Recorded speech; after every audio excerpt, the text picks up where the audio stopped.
Hello साथीहरु, तपाईहरुको हालखबर के छ? मेरो चाहिँ हेर्नु एकदमै खराब छ। बाबुलाई अस्तिदेखि रुगा मर्की लागेको, निको भएकै छैन। अनि आज फेरि म डाक्टरकोमा भिजिट गर्न जाँदैछु।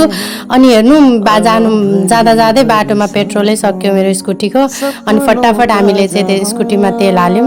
त्यसपछि फेरि म जाँदैछु। आज मलाई यति धेरै टेन्सन भएको छ, यो बच्चा बिरामी भयो भने मेरो दिमाग खराब हुन्छ, काम गर्न पनि मनै लाग्दैन। अनि आज बाटो पनि मलाई कति टाढो लागेको होला। अनि जाँदा जाँदै फाइनली हामी यहाँ मन्दिरको नजिकमा ढोग्छौँ। हे भगवानलाई प्रार्थना गर्छौँ कि हे भगवान मेरो बच्चा चाहिँ छिट्टै निको भइहालोस्। मलाई कस्तो टेन्सन भइरहेछ। अनि यतिकैमा हाम्रो क्लिनिक पनि आइपुग्छ। अनि खासमा चाहिँ म यहाँ सन्दीप डाक्टरलाई भिजिट गर्न आएको। अनि आज चाहिँ उहाँ कर्मा क्लिनिकमा हुनुहुन्छ। हामीले पहिले नै उहाँसँग एपोइन्टमेन्ट लिइसकेका थियौँ। अनि त्यसपछि यहाँ चाहिँ जाने बित्तिकै बाबुलाई चाहिँ डाक्टर साहबले चेक गर्नुभयो। अनि डाक्टरले एकदम राम्रो चेक गर्नुहुन्छ क्या। हामीलाई चाहिँ एकदमै ट्रस्ट छ उहाँमाथि।